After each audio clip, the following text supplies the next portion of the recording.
বর্ষাকালে আপনি গোলাপ গাছকে কিভাবে সুস্থ রাখবেন এবং বর্ষাকালে কেমন যত্ন নিলে আপনার গাছ থাকবে খুব সুস্থ তরতাজা এবং আপনার গাছেও আসবে প্রচুর পরিমাণে ফুল। তো সমস্ত কেয়ার থাকবে আজকের এই ভিডিওতে। কোন টিপসগুলি খেয়াল রাখলে আপনার গাছও এত সুন্দর ফুলে ভরে উঠবে, সমস্ত ইনফরমেশন থাকছে আজকের এই ভিডিওতে। তো চলুন দেরি না করে ভিডিওটিকে শুরু করা যাক। বর্ষাকালে এই গোলাপ গাছকে ভালো রাখার জন্য যে খেয়ালটা প্রথমেই আমাদের রাখতে হবে, আমরা যারা ছাদ বাগানে এরকম মাটিতে গোলাপ গাছ করে থাকি তাদের ক্ষেত্রে সব সময় মাটি সঠিক হতে হবে।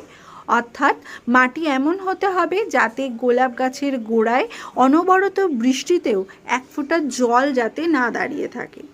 হ্যাঁ, অবশ্যই মাটির ক্ষেত্রে মাটিটাতে এমনও হতে হবে যাতে ময়েশ্চার ঠিকঠাক থাকে। অর্থাৎ আপনি জল দিচ্ছেন কিন্তু ময়েস্ট ভাব একদম থাকে না, সেরকম মাটি হলেও চলবে না। কিন্তু এমন মাটি হতে হবে ময়েশ্চারও থাকবে এবং জল নিকাশিও সহজে হয়ে যাবে। তাহলে আমাদের এই গোলাপ গাছ টবের মাটিতেও খুব সুস্থ থাকবে এই বৃষ্টিতে।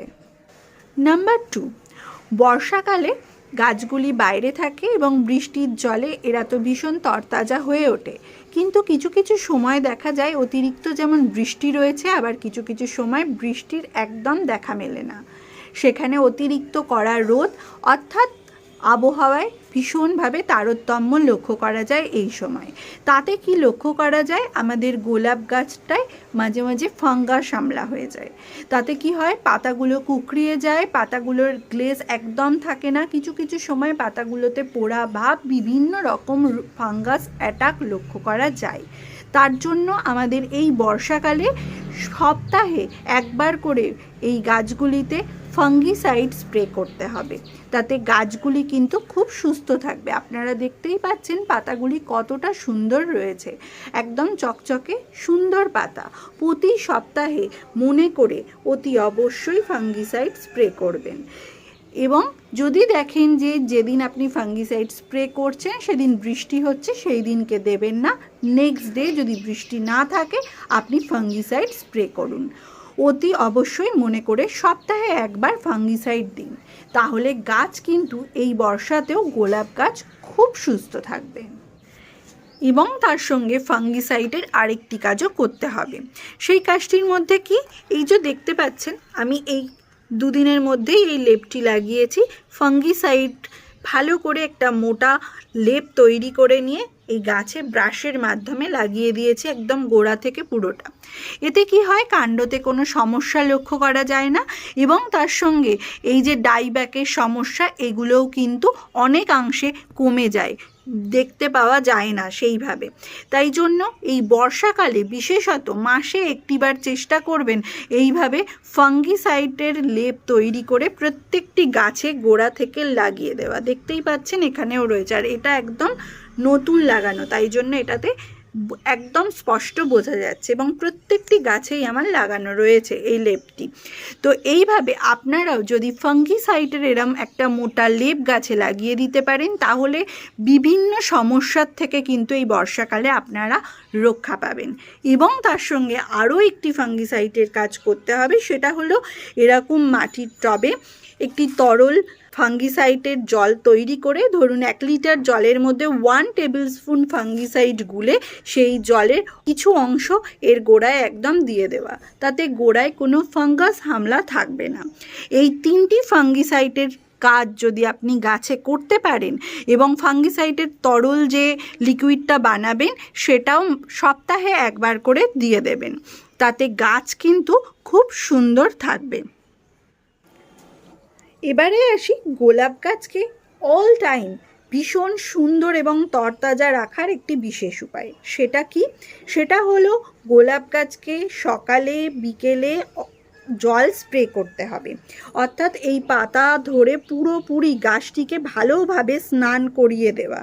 গোড়ায় যদি ময়েশ্চার থাকেও তাতেও কোনো অসুবিধা নেই, ভালোভাবে জল স্প্রে কিন্তু করে দিতে হবে। গোড়ায় ময়েশ্চার থাকলে গোড়ায় কিন্তু জল দেবেন না, পাতাতে জল পড়ছে এবং সেই জল গোড়ায় গেলে কোনো অসুবিধা নেই। এটা কিন্তু শুধু বর্ষাকালের কোনো কথা নয়, এটা অল টাইম যদি আপনারা এই জল স্প্রে গোলাপ গাছে সকালে এবং বিকেলে যদি করতে পারেন, তাহলে দেখবেন গোলাপ গাছের নানান রকম সমস্যার থেকে কিন্তু মুক্তি হচ্ছে। বিশেষত যে ব্লাইন্ড শুট বেরোয় সেটা একদমই বেরোবে না। এই জিনিসটা আপনারা কিন্তু লক্ষ্য করতে পারবেন যদি সকালে বিকেলে একটু জল স্প্রে করতে পারেন গোলাপ গাছে। এবং পাতাগুলো যেরকম দেখছেন এতটা চকচকে হেলদি এই বর্ষাতেও, এর কারণ বিশেষ করে এইটা জল স্প্রে করা। আপনারা করলেও আপনারাও কিন্তু এত সুন্দর রেজাল্ট কিন্তু আপনারা পাবেন। এবারে যে কাজটি আপনি বর্ষাকালে গোলাপ গাছে করবেন না, সেটি হলো এই সময় কোনো প্রুনিং করবেন না। কাটিং ছাটিং করলে সেখান থেকে ছত্রাকের অ্যাটাক, এবং ছত্রাকের অ্যাটাক হলে গাছ কিন্তু পুরোপুরি নষ্ট হয়ে যাওয়ার সম্ভাবনা থাকে। তাই জন্য কোনো রকম প্রুনিং আপনি এই সময় করবেন না।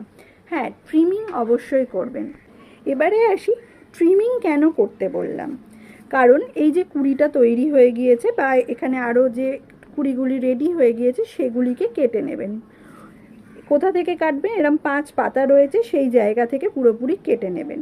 কিন্তু কুড়ি কেটে দিতে বলছি না, কারণ কুড়িটা যে এই যে রেডি হয়েছে দেখুন কতটা নরম, অর্থাৎ ডালটা কিন্তু ম্যাচিওর হয়নি। এখান থেকে যদি আমরা কেটে দিই, যে ডাল শাখা পোশাকাগুলো আরও বেরোবে, সেখানে ব্লাইন্ড শুট হওয়ার সম্ভাবনা থাকবে। তাই আমি কুড়ি কাটতে বলছি না, কিন্তু কুড়ির পরিবর্তে যদি এরকম যখনই এটি রেডি হয়ে যাবে পুরো ফুলটা ফোটার জন্য, সেই সময় আপনি 5 পাতাযুক্ত জায়গা থেকে একে ট্রিমিং করে দিন। তাহলে যে শাখাগুলো বেরোবে সেগুলো অনেক হেলদি হবে এবং সুন্দরভাবে বেড়ে উঠতে পারবে। ব্লাইন্ড শুট হওয়ার সম্ভাবনা অনেকটাই কমে যাবে। এবার আসি, এই বর্ষাতে অতিরিক্ত বৃষ্টি হলেও যখন বৃষ্টি হচ্ছে না তখন কিন্তু টেম্পারেচার যথেষ্ট হাই এবং প্রচণ্ডই বেশ গরম রয়েছে এই ওয়েদারে। তো এরম ওয়েদারে এই গরমে আপনি গোলাপ গাছকে কেমন লাইট রিকোয়ারমেন্টে রাখবেন? আমি গোলাপ গাছকে যে লাইট রিকোয়ারমেন্টে রাখি সেটা হলো সকাল থেকে 4-5 ঘন্টার রোদ পাবে, তারপর কিন্তু আর রোদ পায় না। কিন্তু হ্যাঁ, সঠিক আলো কিন্তু এর গায়ে অল টাইম পড়তে থাকে, সেই রকম জায়গায় রাখি। তাতে গোলাপ গাছ কিন্তু খুব সুস্থ রয়েছে। আপনারাও চেষ্টা করবেন এমন জায়গায় গোলাপ গাছকে রাখার যেখানে গোলাপ গাছ সুন্দর আলো পাবে এবং সকাল থেকে 4-5 ঘন্টার রোদ পাবে, দুপুরের রোদটা যাতে না পায়। তাতে গোলাপ গাছ কিন্তু খুব সুস্থভাবে বেড়ে উঠতে পারে।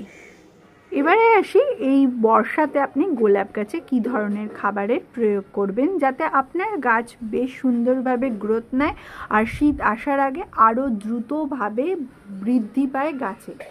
তো কী খাবার দেবেন? এই সময় আপনারা ব্যালেন্স এনপিকের ব্যবহার করতে পারেন, 19-19-19। এইটি আপনারা প্রতি সপ্তাহে সকালের দিকে নর্মাল জলের বদলে 1 লিটার জলে 1 টিস্পুন গুলে নিন এবং প্রত্যেকটা গাছে ভালোভাবে স্প্রে করে দিন। এতে আপনার গাছ খুব সুস্থ থাকবে এবং খুব সুন্দরভাবে কিন্তু বেড়েও উঠবে।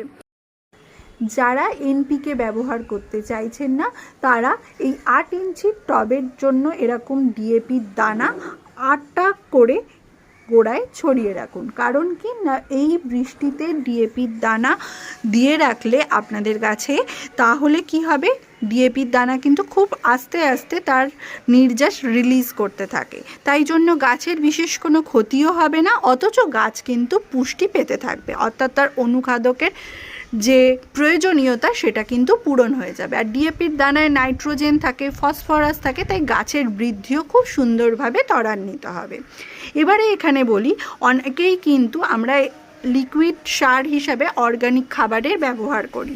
বাড়িতে তৈরি কোনো অর্গানিক খাবার কিন্তু বর্ষাকালে একদম ব্যবহার করবেন না, কারণ এই অর্গানিক খাবারগুলি আমরা বাড়িতে যে কোনো খোসা জাতীয় জিনিস থেকে পচিয়ে তৈরি করি। এই সময় যদি বর্ষাকালে এই গোড়ায় এই ধরনের খাবার দিই তাহলে কিন্তু গোড়ায় ছত্রাক লেগে যাওয়ার সম্ভাবনা থাকবে। তাই এই সময় বাড়িতে তৈরি কোনো লিকুইড খাবার কিন্তু দেবেন না। তাতে গাছের ক্ষতি হয়ে যাবে। আর অনেকে থাকেন যারা নতুন সদ্য শুরু করেছেন গাছের গোড়ায় বিভিন্ন খোসা ফেলে রাখা, সেটাও কিন্তু বর্ষাকালে একদম করবেন না, তাতে গাছ সুস্থ হওয়ার বদলে অসুস্থ হয়ে পড়বে। তাই বর্ষাকালে এটাকে একদম যাতে না করা হয় সেই দিকটা কিন্তু খেয়াল রাখতে হবে। আর এইভাবে খাবার দেবেন। আর ডিএপির দানাটা কিন্তু মাসে একবারই দেবেন, অতিরিক্ত না, যেহেতু ডিএপির দানা কিন্তু খুব দ্রুত কিন্তু গলে যায় না, তাই এর থেকে আস্তে আস্তে নির্যাস বেরোবে। আর এতে আপনার গাছও খুব সুস্থ থাকবে। আর এনপিকে যে জলে মিশিয়ে আমি বললাম পাতায় স্প্রে করবেন, সেটা যখন বৃষ্টি থাকবে না, সেটা সকালের দিকে সপ্তাহে একবার করে দিয়ে দিন, তাতে গাছ খুব সুস্থভাবে বেড়ে উঠবে। আর এই সময় বৃষ্টির জল গাছ পাচ্ছে, তাতে তার সুন্দর খাবারও কিন্তু সে পেয়ে যাচ্ছে। তো এইভাবে গাছের খাবারের পূরণ করুন এই বর্ষাকালে, এবং আপনার শীত আসার আগে আপনার গাছ আরও সুন্দরভাবে রেডি হয়ে যাবে এই খাবারগুলি পেয়ে। এবারে আসি, এই বর্ষায় কিন্তু বিভিন্ন রকম পোকামাকড়েরও উপদ্রব লক্ষ্য করা যায়। তাই জন্য আমাদের যেটা করতে হবে অতি অবশ্যই, সেটা 15 দিনে একবার করে একটি ভালো কীটনাশক স্প্রে করতে হবে। যেমন আমি ব্যবহার করি, এখানে এই কনফিডারের ব্যবহার করে থাকি। আমি 2 লিটার জলে 5 ml করে কনফিডার মেশাই এবং সেটিকে ভালোভাবে স্প্রে করে দিই। অতি অবশ্যই সূর্য ডোবার পর করবেন। যে কোনো কীটনাশকই বিকেলের দিকে স্প্রে করবেন, সকালের দিকে কখনোই না। এবং স্প্রে করার পর পরের দিন সকালে গাছগুলিকে ভালো করে স্নান করিয়ে দেবেন, তাতে গাছটি কিন্তু বেশ সুস্থ থাকবে। আর এই কনফিডার ব্যবহার করে আমার গাছে কিন্তু পোকামাকড়ের উপদ্রবও বেশ কম। তাই এই কীটনাশকও আপনারা চাইলে ব্যবহার করে দেখতে পারেন, তাতে আশা করি রেজাল্ট আপনারা ভালোই পাবেন। আপনারাও এই গোলাপ গাছের এই সহজ টিপসগুলিকে খেয়াল রাখলেই আপনাদের গোলাপ গাছও থাকবে খুব সুস্থ তরতাজা, এবং এরকম প্রচুর কুড়িও আপনাদের গোলাপ গাছে আসবে এই বর্ষাতেই, এবং আপনাদের গোলাপ গাছও খুব সুস্থ থাকবে। তো আজকের এই ভিডিওটি যদি আপনাদের ভালো লেগে থাকে অবশ্যই একটি লাইক এবং সাবস্ক্রাইব করে দেবেন। দেখা হচ্ছে নেক্সট ভিডিওতে।